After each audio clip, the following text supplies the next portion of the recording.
Turn, if you would please, in your Bibles to Matthew chapter 5. Matthew chapter 5.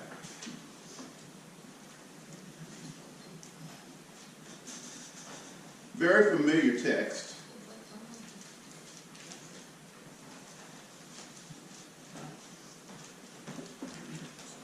And I was reading a book, and just talking about ministry and speaking and capturing people, and pretty much says, don't give people a whole long list of things they have to keep up with and take away. Don't give them a whole bunch of things. Leave them walking out with one thought in mind. So the one thought: you are essential. So when you walk out today, you walk out with the one thought that you are essential. Webster says to be essential means that you're critical, necessary, vital, indispensable, important, imperative, mandatory, compulsory. It's an obligation. That's how God sees you. If you look in Ephesians 2, there Paul said that you are God's masterpiece. Some call it workmanship. It means you're one of a kind. And that you were designed, created to do good work, which God planned in advance for you to do. The psalmist said in Psalm 139 that while you were yet in your mother's womb, that every day of your life was preordained, planned. And he says you're essential. You think of essential, think of the baseball team of being part of the starting nine. Or you find yourself on the football team, you are the starting, 11. Basketball is the starting. Those are the ones you really think and see, right, as being essential. Jesus was speaking in Matthew 5 in a beautiful sermon, and he told the people that they were blessed. He told them they were blessed in everything they did in life, and that they had a purpose. And he kind of came down to verse 13. He started saying, but let me tell you who you really are in this being essential. He says, you are the salt of the earth. But if the salt loses its saltiness, how can it be made salty again? It is no longer good for anything except to be thrown out and trampled under the foot of men. What we need to know is, you were meant to make an impact on the world. You're essential. Not just to enjoy the benefits of the world.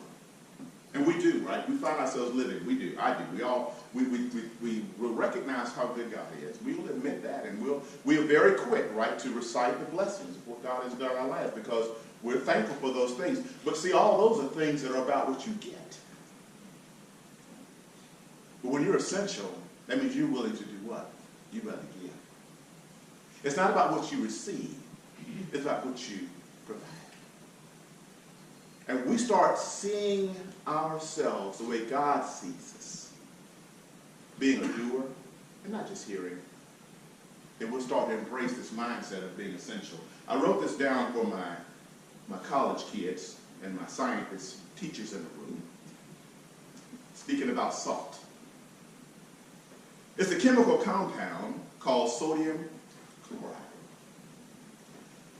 And it is very unique, and there's only one thing that will cause sodium chloride to break down in its saltiness. And that's when it gets wet.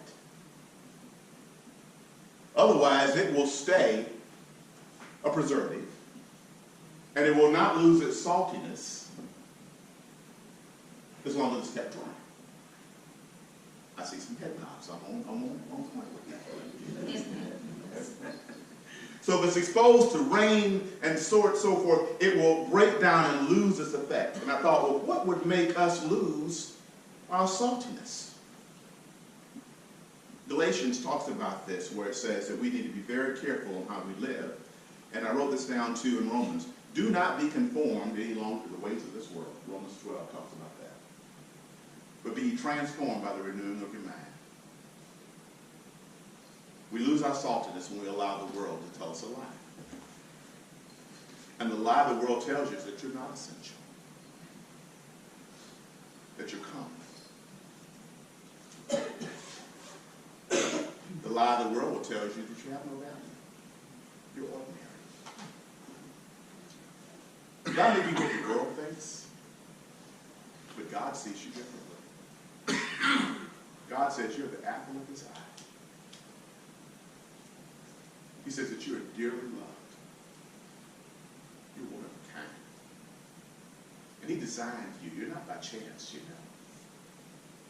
He designed you to do good work, to make a difference.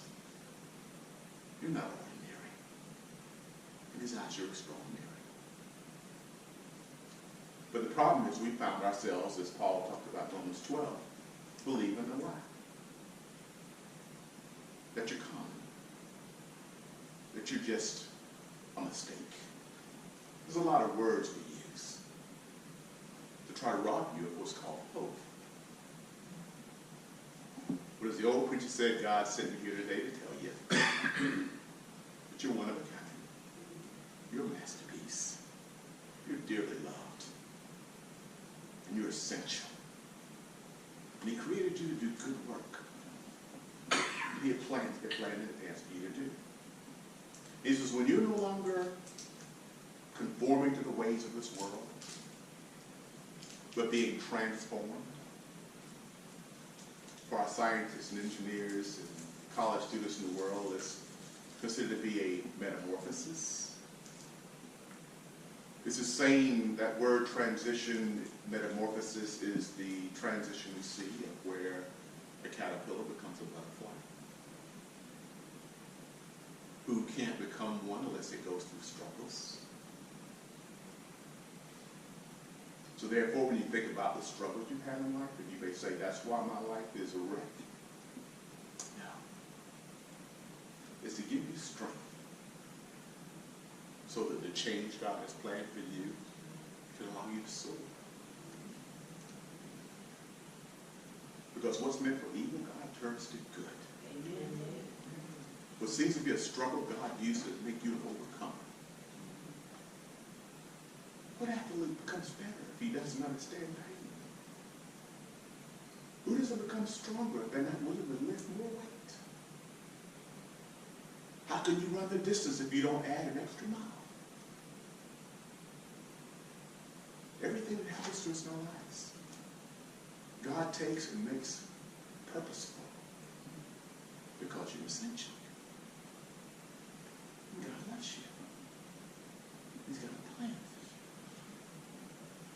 And he said it's good. Paul said in Romans 12 that once we understand that, then we begin to know God's will.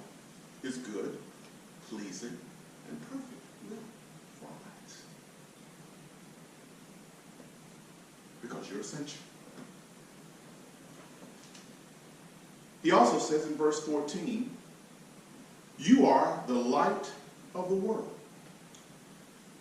A city on a hill that cannot be hidden. Neither do people light a lamp and put it under a bowl.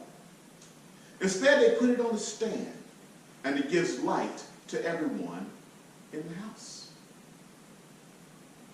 That's why when you go places and do things, and I say things, ought not do, ought not say, or where I ought not be, I'm never comfortable there. I'm there, I'm trying to be there, but I just don't quite fit in. And I'm not wanting to draw attention. I want to just kind of you ever want to just kind of like just fade into the crowd and just be there, but you don't really want to be seen, but somehow you keep drawing attention? Because there's light. And it draws attention. Because you're not ordinary. Because there's something different about you. And it has this unique ability to attract others who are looking to find and see something different. And it's amazing how we can only see, and that's what others sometimes see. My, what a difference we can make. Because you are white. Paul told a young boy, Timothy, who had given up, fan the flame within you.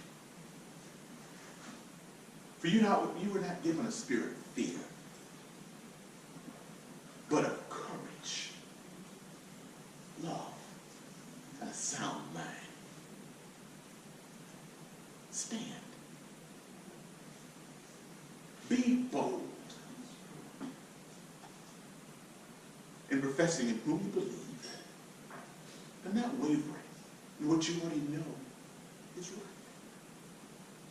We always hear, you need to make a difference. You need to make a difference. I think Jesus says, I want you to be the difference. I don't want you to make anything. I've already done the creation. I want you to be the difference. I want you to be the change. And there's a difference. Because when you make something, it's what you're trying to get others to do. When you be something, it's who you are. Among others who are doing whatever they want to do. I can't make anybody do anything. I learned that a long time ago. I lived with 3 women in my house at the same time. I know you can't make them do a thing. Some of us have done that before.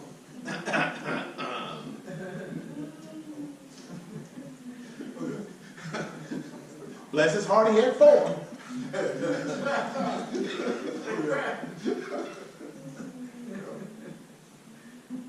We can be that change.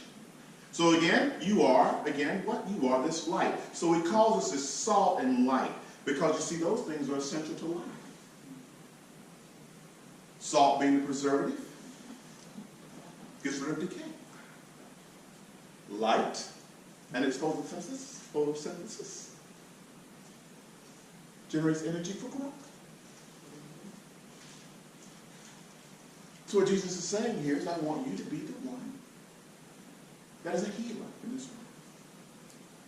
I want you to be the one that when others come around you, they become encouraged and they're stimulated to growth. That in every environment you're in, wherever you may be, that when you leave, people aren't left the same way. Because you were there. Because you're essential. You're not ordinary. You're extraordinary. And you dare to be bold. As you trust him in every area of your life. Because you see, it's not about who you are. It's about who he is that gives you the strength to stand. And he will use the very insecurity that will allow you to be able to stand, because you'll recognize when others ask you for the hope, you'll know it wasn't on your own strength. It's because of what he did in your life that you could not do on your own. So again, what do we need to know? We are meant to have an impact on the world for the kingdom of God. Why do we need to know it? Because we need to understand God's good and perfect will in our life. It's called your destiny. So what do I need to do? You need to be light and bear fruit. Galatians said that, do you know that you have this fruit in you? And so what do I do? What is this light? What is it? So what do I do? I've got to do something. What do I do? Galatians 5:22 through 23 says, be the one who loves. Be the one that gives joy. In the midst of drama, be the peacemaker. Be the one that's kind. I was blessed this morning. I have my rituals. I'm a weird bird. I can call certain places and they hear my voice. They go, I know what you want. You want 3 scrambled eggs, grits with no butter, and 6 strips of toast, bacon, extra crispy. And I know, don't put it in the styrofoam, because we do, it melts on the bacon and you don't like it that way. I can drive up to Waffle House. And I haven't got in and sat down time yet before the lady behind the thing will say, I've got him, I know exactly what he wants, it's almost prepared for him to walk in the door.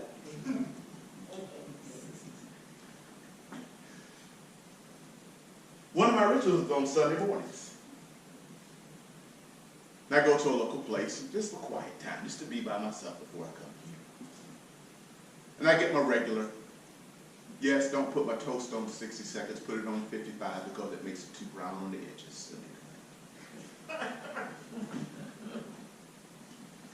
And I get my coffee. But every morning, on Sundays, there's this little couple. And every morning I come in, I just say, hey, how did you guys feel this morning? And she doesn't know my name. She calls me Brian. And I let her call me Brian because I think, well, that's cool because that's my brother's name, so that's close enough. Hey, Brian. There's the Fiji man, she calls me.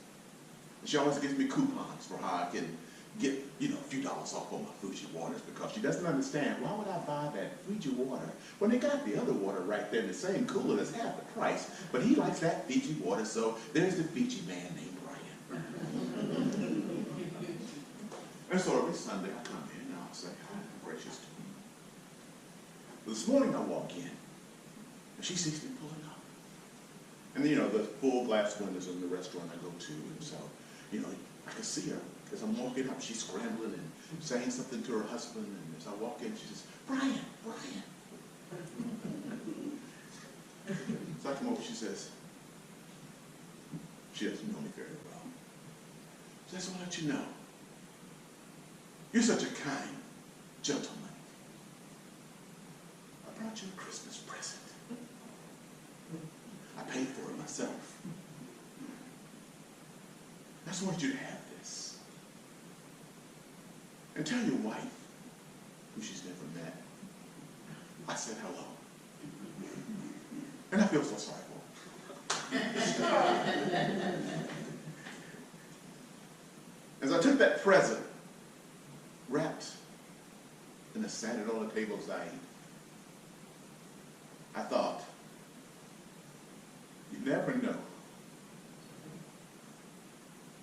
whose life you're touching just by being kind. All I say to the woman is good morning. How are you doing today? With my charming smile, of course. But yet it has prompted something that was making an impact just by saying good morning.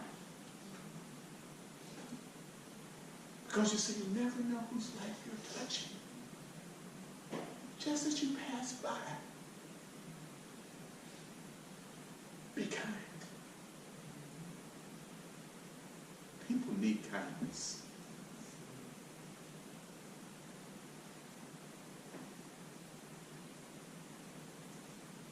Be faithful. Be gentle. Be self-controlled. Because those things nothing can overcome you. And that's what Paul called the fruit of the Spirit. And that's what allows your light to shine. That's the salt that can bring healing to us. And it's part of your destiny. And if you think about it, those attributes, the opposite of those things are the things that typically trip you up the most.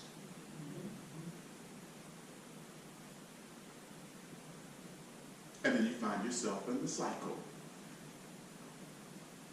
doing the things that you know you ought not do, then feeling guilty about them, and then turning right around and doing all over again. Doing the things you know you ought not do, feeling guilty, then turning right around and doing it all over again. And you're in this cycle, and at some point you have to just say enough is enough.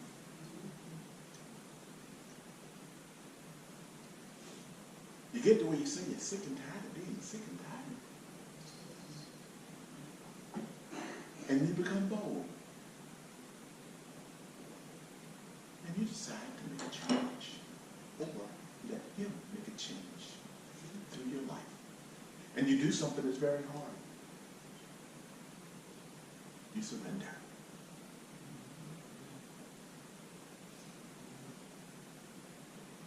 And when that happens,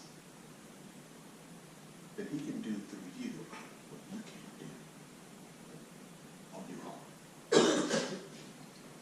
In the same way, verse 16, let your light shine before others, that they may see your good deeds and give glory to your Father in heaven. So again, you are essential. What do you need to do? Recognize the need to make an impact on the world and not just enjoy the fruits of the world. Why do we need to do it? Because it is part of God's plan for your life. It's your destiny. What do we need to do? Be the light and bear the fruit. Why do we need to do it? It completes your purpose and it gives God glory. Because you are